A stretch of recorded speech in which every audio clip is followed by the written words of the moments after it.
morning.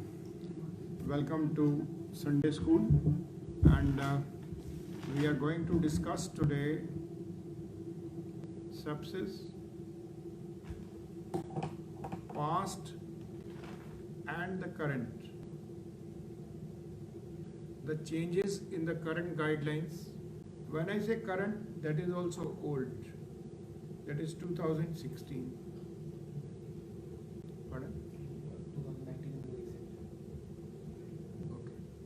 So we will discuss the changes, their implication in patient care, and in the end we discuss damage control laparotomy in a patient with sepsis, right?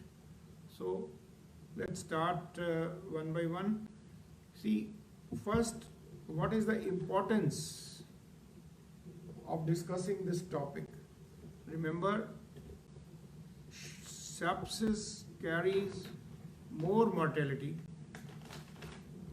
than coronary artery disease, cerebrovascular disease, cirrhosis, and so many other things. The overall mortality of septic shock in best centers on the earth is of the tune of 40%.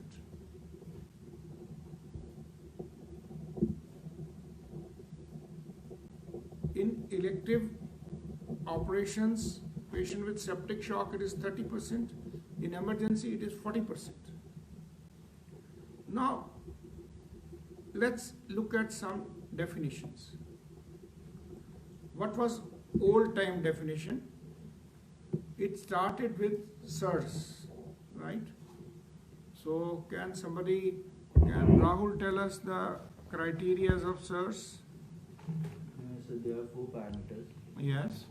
First is Loud. There are 4 parameters.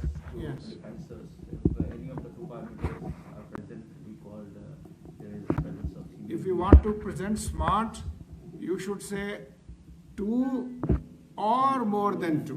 Always speak like this. 2 or more than 2. Yes. The first is pulse rate. Yes. Yes. Yes. Yes. Then there is temperature more than 38 degrees C or less than 36 degrees C. And the TLC count less than 4,000 and more than 12,000. So, now when we talk of sepsis, the surgical sepsis means SARS plus 1 infection. During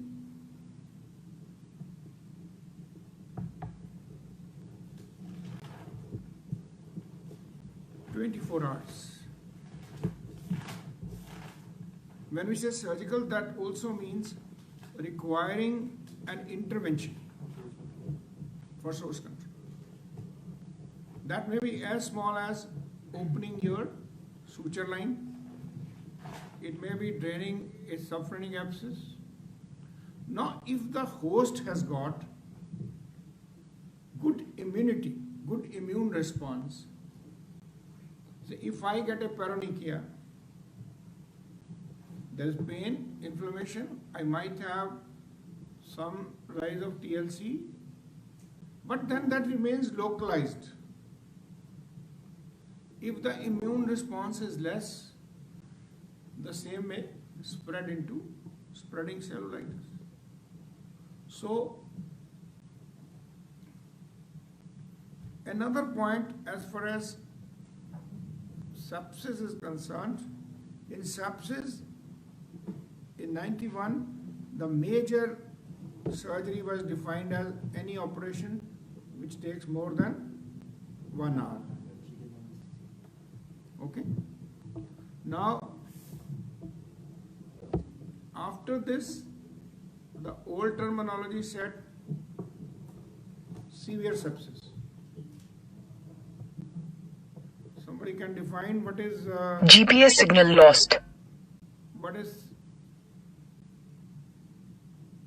severe sepsis? Tyagi ji बताओ. So severe sepsis is SIRS plus infection and plus organ dysfunction. Yes. In organ dysfunction, it will be in neurologically. So if GCS is more than less than 13 on admission or greater than 30 on below, then pulmonary PaO2 PaO2 by FiO2 less than 250. Then renal, sir, urine output less than 0.5 ml per hour, or serum creatinine rise by more than 0.5 by baseline. Very good. In this, you have to add one word following adequate resuscitation. What is adequate resuscitation? Loud. You were there in last class? Yes, sir. Then you should know. Okay, Shishir, what is adequate resuscitation? 20 ml per kg of crystalloid given according to ideal weight of the patient Yes, ideal weight. And? with the CVP more than 8. Good. So, we know what is ideal or adequate resuscitation. This will come in discussion again and again. Right. What else? Coagulation factors? Sir, platelet counts are less than 80,000 Good. or abrupt decrease of 1 lakh in over 24 hours.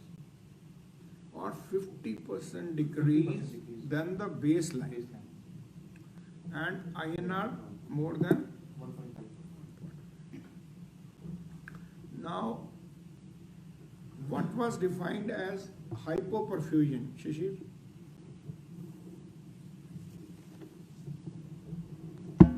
What was the index of hypoperfusion?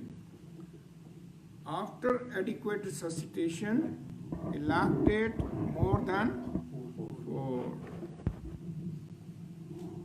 Okay? Now,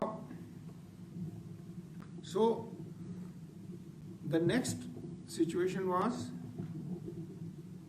septic shock. What is septic shock? Can somebody define? SARS plus infection, organ dysfunction, and Prime is cardiac, and intervention is required to keep MAP more than 65. again adequate resuscitation.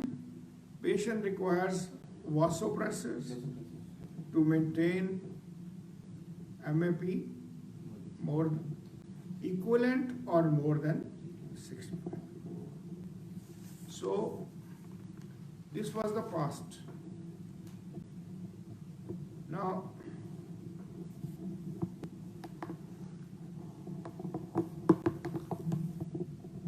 in the past, what were the early signs to be picked up in a patient? Anybody? You, Rahul? Sir, decreased BP First, on clinical oliguria. hypotension, Yes. tachycardia. Early, listen, where were the, listen carefully, now I tell. Where were the deficits in early system? In post-op period, when the oliguria was because of sepsis, we thought it is because of hypoperfusion. When patient was disoriented, we thought it is because of narcotics, whereas GCS was going down because of sepsis. Patient was having hypoxic features. We thought pulmonary embolism, whereas it was initiation of sepsis. So, to screen sepsis, the old time criteria was urine output less than 0.5, mean arterial pressure less than 65, GCS less than 12, and lactate more than 4. Now, lot of times it was considered that SARS does not correspond to sepsis. The common example they gave, somebody walked into the classroom who was running up the stairs. So when he enters the room, his heart rate is 110, he's a young boy, and his respiratory rate is 26. So he has two search criteria. Does that mean he has? So there could be Head west. There could be situations, but the other viewpoint was nobody can have fever and leukocytosis without infection. Then some corollaries came up. There are some non-infective processes where you can have leukocytosis as well as fever. The typical example is pancreatitis. Second example, trauma. Third, tumor necrosis. Tumor necrosis, specifically, no homework for Shishir. Which tumors give rise to fever? Name one at least.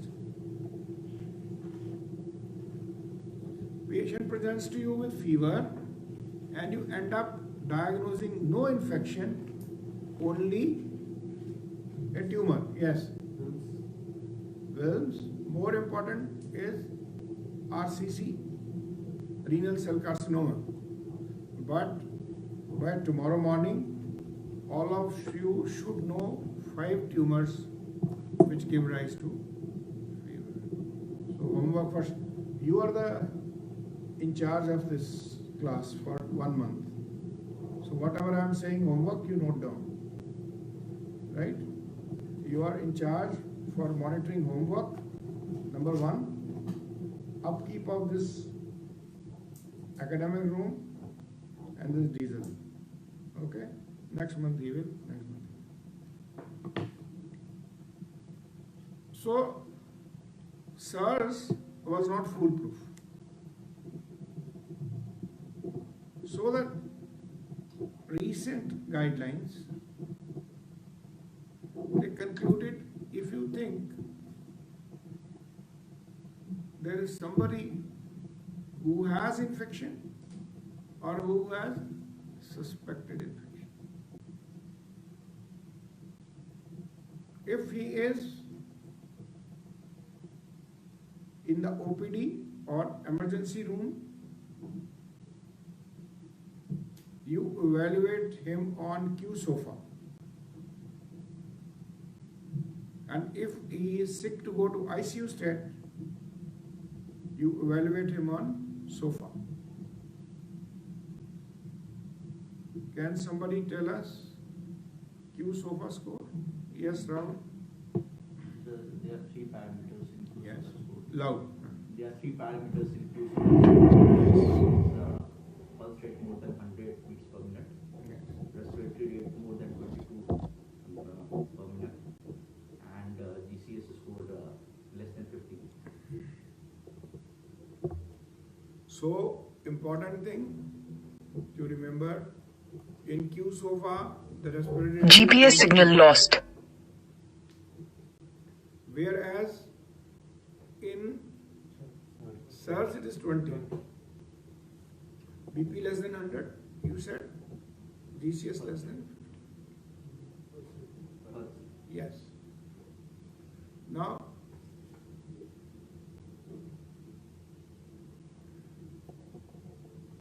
Tyagi, can you tell us about SOFA score? Yes, sir. Loud. Sequential organ failure assessment score. We take components which are taken, sir, respiratory, PaO2 by FiO2, Yes. and then liver we take serum bilirubin. You should also say every item the score is from 0 to 4. 0 to 4. Okay? Yes? And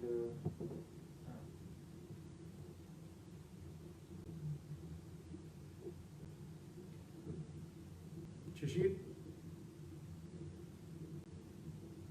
Sofa score?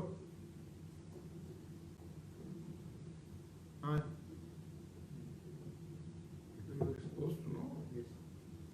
Sofa score, at least you should grossly know. It comes to the same. Bilirubin more than 2. Creatinine more than 2. On hemopoietic, PTI more than 1.5. Low platelets, low GCS. So it is a similar organ dysfunction, but thus everything has a variation. The score is from 0 to 4, and if you have SOFA score equal to or more than 2, that is also significant. Now, the common examiner question is, why a patient in ICU, Q SOFA will not work? Why? This I told last time. Yes? Batao. So because most of the patients in ICU care is on ventilator. Here on ventilator, We one. cannot assess the exact respiratory rate. Second, the patient is unconscious, so we cannot. So patient on ventilator, neither he is conscious nor he has his own respiration. So you cannot predict. Right? Now, GPS signal lost. some tricks regarding QSOFA. Now it is found that 1/3 patients who were proven to have sepsis, their QSOFA score was less than 2.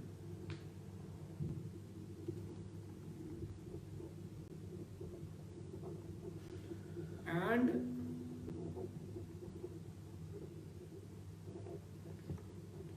1/5 of patients who did not have sepsis, their QSOFA was positive.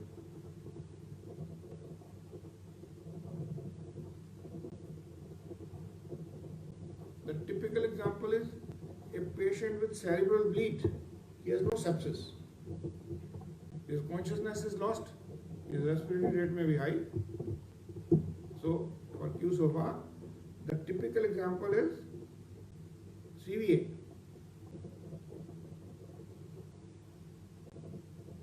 Now let us compare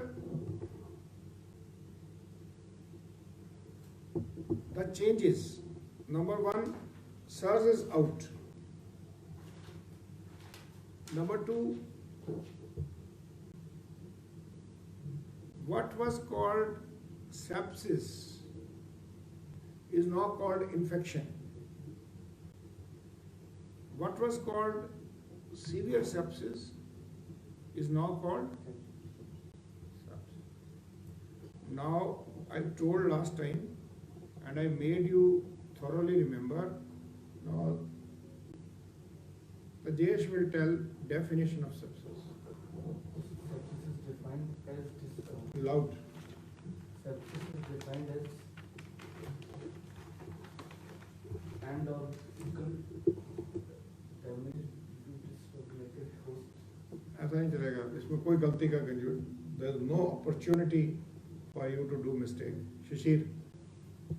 Life-threatening organ dysfunction caused by dysregulated immune host response to infection. Yes. So 4 things: life-threatening, organ dysfunction, dysregulated host response in presence of infection. Now, how are we going to compare the management part of past and today? Previously, there were two bundles. Bundles were a group of actions to be taken in time bound, right? So, Rahul, can you tell us the bundle of resuscitation? Yes, sir. When the patient comes with sepsis Loud. to emergency, we have to start the resuscitation bundle, sepsis resuscitation bundle, in which first we introduce a large wood IV cannula and take samples for lactate and blood culture, and then we do adequate fluid resuscitation. If it is adequate, we check it for 1 hour. If not, we start with vasopressor to maintain mean arterial pressure more than 65. And we start the patient on broad spectrum IV antibiotics.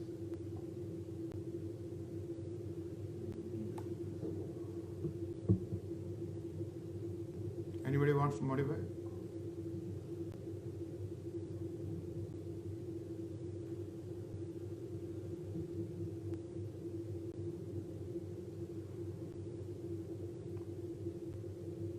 When you say large bore cannula, draw samples for culture and lactate, then same time use the word antibiotics, followed by fluid resuscitation,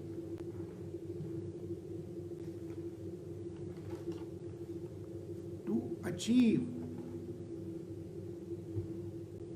euvolumic status, means good volume, and if after adequate resuscitation we have not reached the mean arterial pressure and at the same time CVP, you start vasopressors. What is the delayed bundle or maintenance bundle? Yes. Blood glucose are less than 150.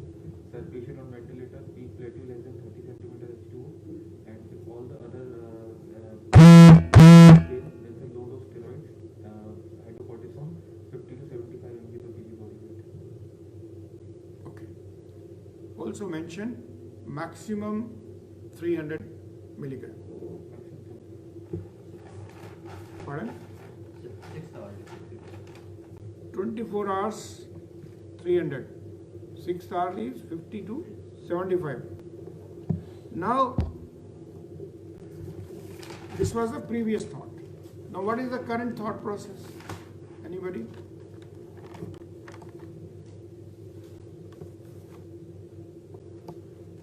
What are the changes?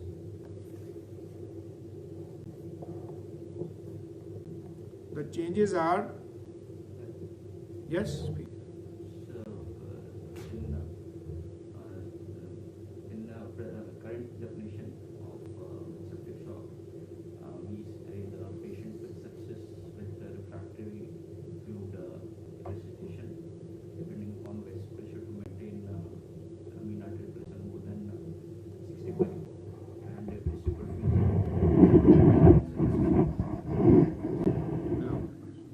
Good. So, the lactate, which was 4 initially, is now 2. And if the big change is, if during initial sample the lactate was 6, you have given him fluid resuscitation. Again at the end of 1 hour, again evaluate the lactate. If the lactate is coming down, that means your resuscitation is working. There is no permanent cellular damage. Now, how does sepsis affect the tissues? Yes, Rahul. So there is tissue hypoxia. How does hypoxia occur? There can be a decreased oxygen supply to tissue or increased oxygen demand due to infection, leading to. Let us go back to dysregulated host response. Now, current thought process is more emphasis on dysregulated host response. What is dysregulated host response? That the infection, sepsis, produces a procoagulant state, not ether drug, procoagulant state. And with procoagulant state, there is microthrombosis of small vessels.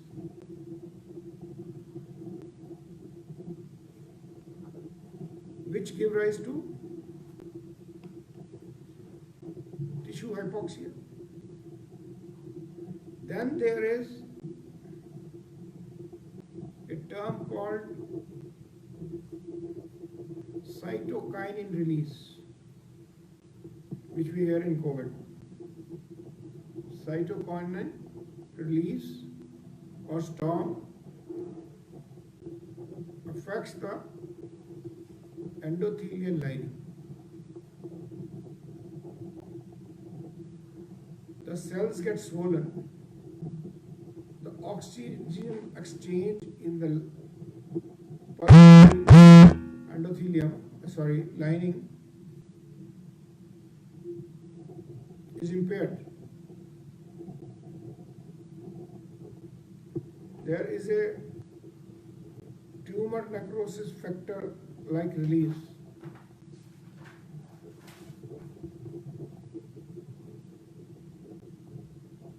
So all these things lead to. Now, in current definition, what is septic shock?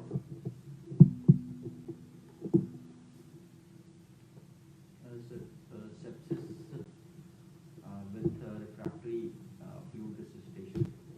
Sepsis which does not respond to fluid resuscitation requires vasopressor to maintain mean arterial pressure. This, and when there is persistent high levels of lactate.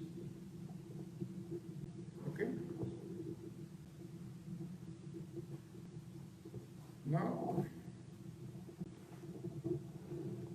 whenever the question comes on, yes, ask what? Definition of septic shock. बताओ दोबारा. Presence of sepsis with refractory fluid resuscitation. Sepsis refractory to fluid resuscitation, adequate fluid resuscitation. Fluid resuscitation requiring vasopressor to Vasopressors. maintain mean arterial pressure more than 65 with sustained tissue hyperperfusion with lactic acidosis more than 2 millimoles per liter. In current situation, the cellular hypoxia is an important component of shock definition, which was not there previously, right? So, also 2-3 smaller things.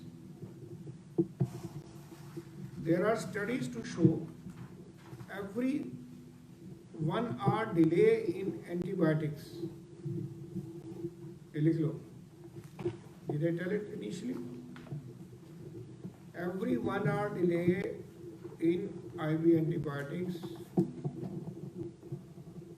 leads to around 7% increased mortality.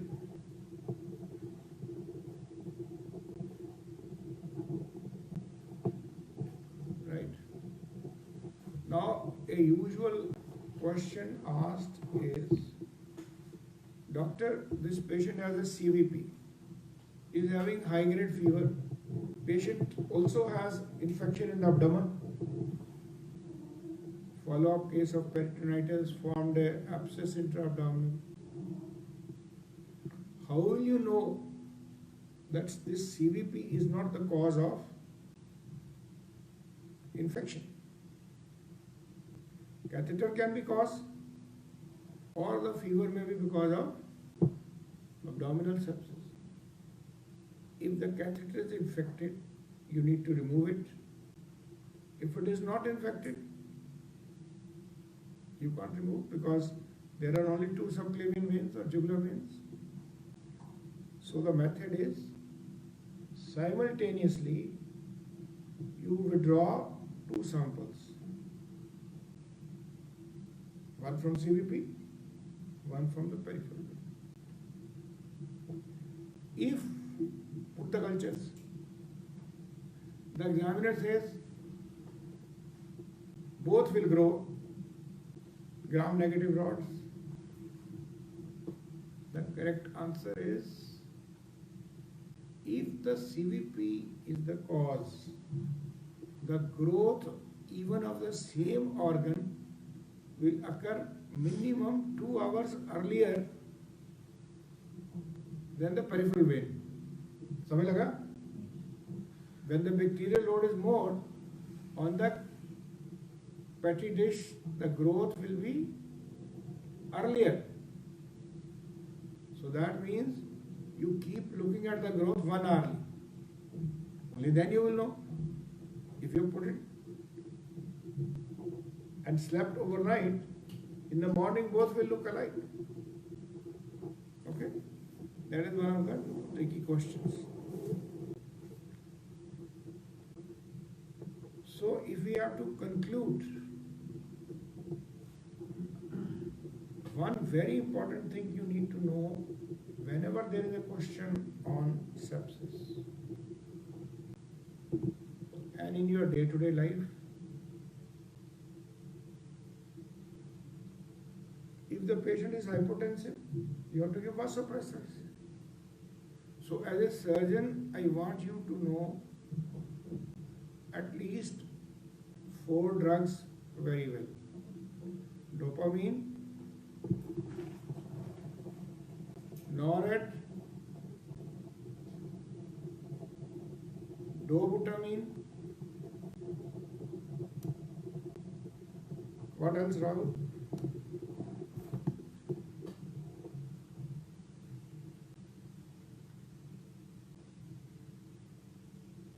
Vasopressin and pseudoephedrine. As far as now, Shashir has a homework, है ना? Write it for Rahul. Rahul will write vasopressors. You need to write the type of vasopressor, alpha, beta both, dose, indication. Bas. That is what you have to remember throughout your life. That is what the examiner expects you. That is what the ward sister will know, how many micrograms you have to give, how to set up that drug. As far as this lecture is concerned, if the patient has got cardiac component, then the choice drug is dobutamine. The details Dr. Rahul will put up on the homework, put it up on both sides, on this site, LGS, as well as on GDS tutorials. So, having managed the shock like this, what is important today? You can identify the infection, you can quantify the severity of infection, higher sofa score. What you cannot identify still is dysregulated host response. Now, people consider, are there any markers which can tell you that this is purely infective and not inflammatory? So, several markers have come up. Some based on CBC, total granulocyte count, total eosinophil count, and things like that. But two important things, three, I would say you need to remember. One is CRP. CRP is a good indicator of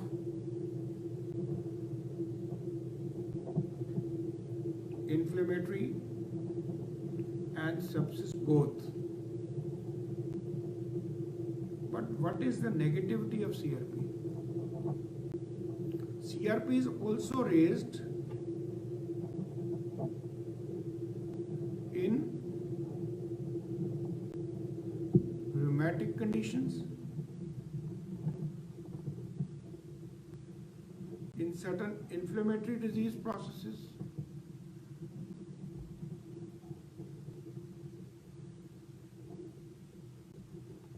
compared to the second test called procalcitonin. Are you doing procalcitonin here? No? Procalcitonin costs more than CRP, but the procalcitonin has advantage that in non-inflammatory and rheumatic conditions, it is not raised.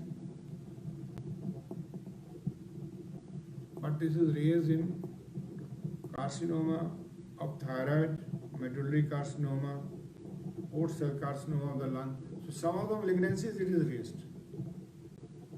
And other disadvantage of procalcitonin is, in neonates you can't use this test because during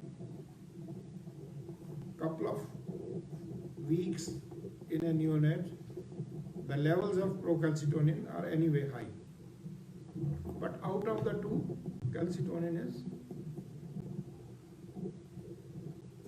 a better test. Then there are few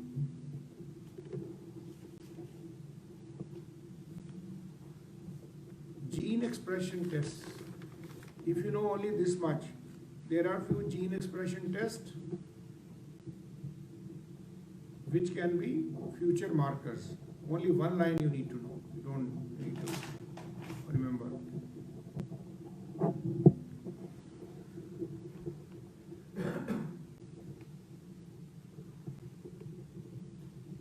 We have missed the role of low dose of steroids. This you should know.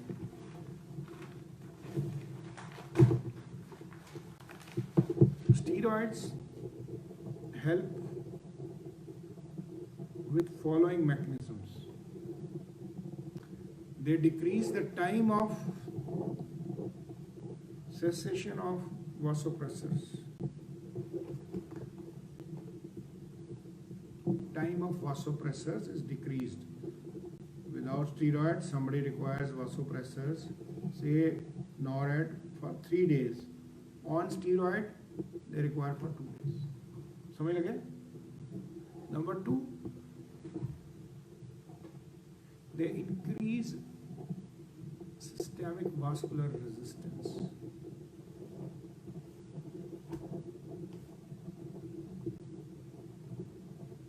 And number 3, they increase mean arterial pressure.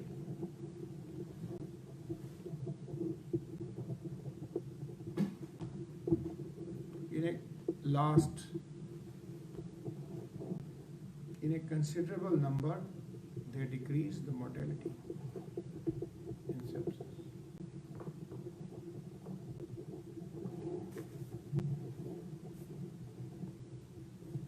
Okay? Now, can you pour some water for me? I will take 30 seconds break and come. Meanwhile, you look up. We are going to damage control laboratory.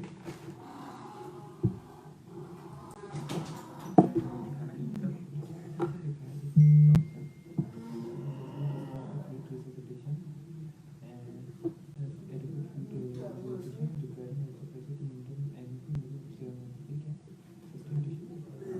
With lactic sustained lactic acidosis is more than tissue perfusion. We use specific to give tissue perfusion by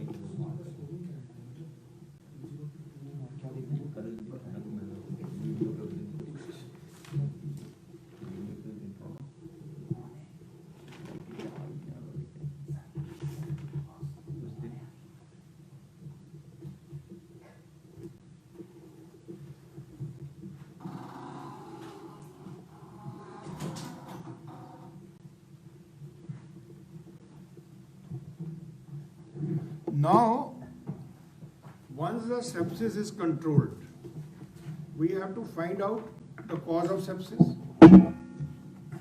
And the term source control means the source of sepsis has to be tackled. Now, a common presentation, let me give first an example of a patient who has sepsis, cardiogenic shock, septic shock, present to you in casualty. He has superior mesenteric arterial thrombosis. So that's 3 days old. Now that is where the sepsis has started. So note down the phases of damage control laparoscopy.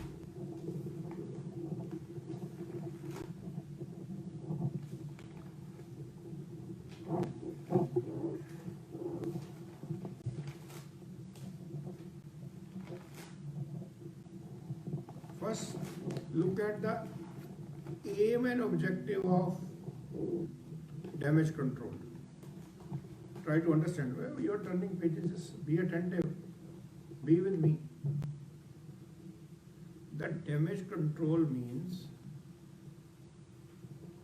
you resuscitate the patient quickly, bring him into the best possible situation, which might take 4 to 6 hours. What can you correct in such a patient? You can correct acidosis. You can correct hyperkalemia. If the patient is having, what did we discuss? The 5 things. If the patient is not conscious, look into why. If his FiO-PO2 ratio is deranged, you may put him on non-invasive ventilation. You may intubate the patient in a worst case situation. If the platelets are low, correct the platelets. Prothrombin time is prolonged, correct them. Correct all those things which can be rapidly corrected. So the first phase of damage control is resuscitation. Adequate, urgent resuscitation. Once resuscitated, then we would like to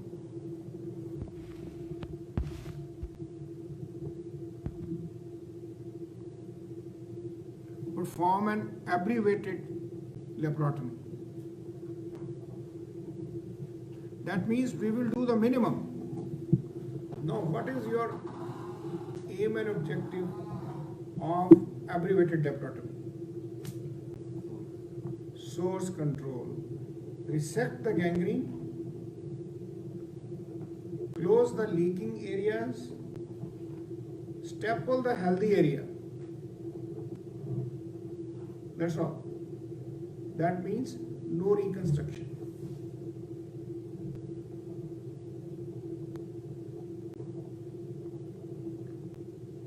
Number 3, manage the lethal triad in ICU. What is the lethal triad? Tyagi ji बताओ, जोर से बोलो. Sir, hypothermia, coagulation, and You start with acidosis, acidosis, hypothermia, coagulopathy. coagulation. So these things are managed in ICU.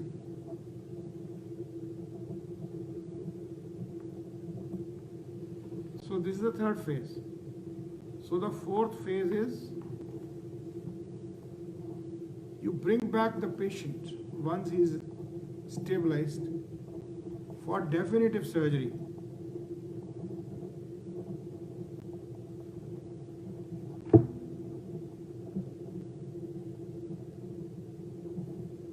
And the abdomen is still open. You may, now the fifth phase is managing the abdominal wall.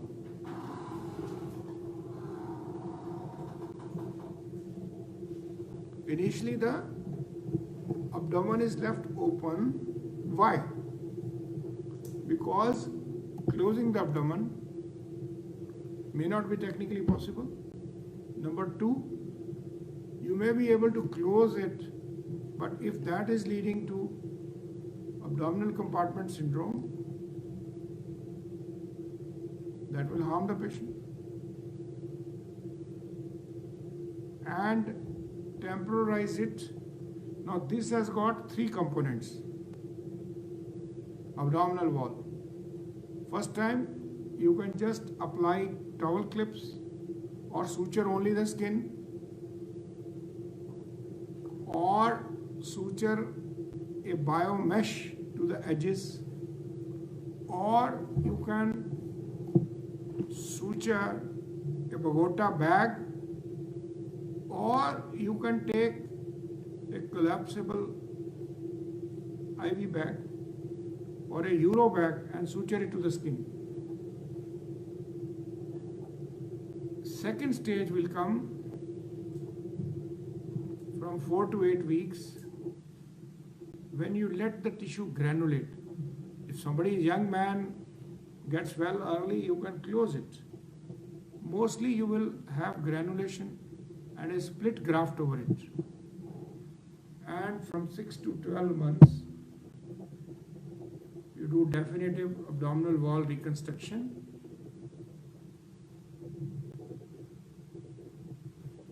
To deal the defect.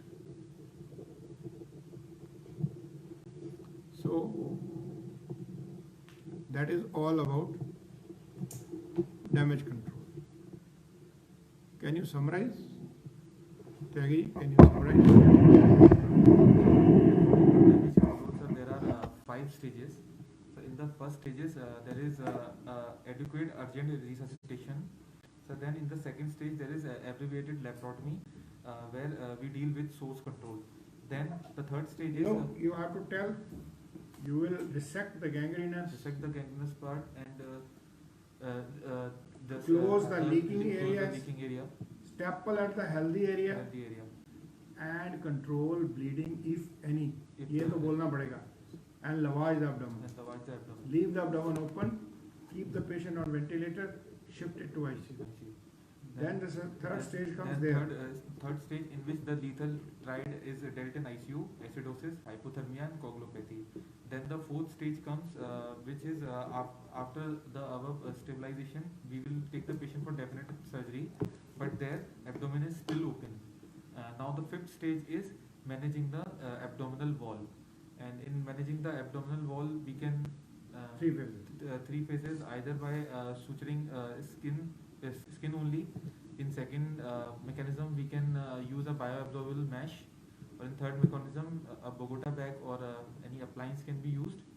And then generally after 4 to 8 weeks, we can see granulation will start, and hence within in follow-up 6 to 12 months, definite abdominal wall reconstruction can be done. Okay, good, very nice. So, if at the end of the class you guys can remember like this, that is what is ultimate. But the real game is if you remember the same thing after 1 month, right? I think we come to an end of this session, and thank you very much for being with me. And if there are any questions, we can discuss. The audience on line can post your questions, and I will be happy to answer. Thank you so much, everybody.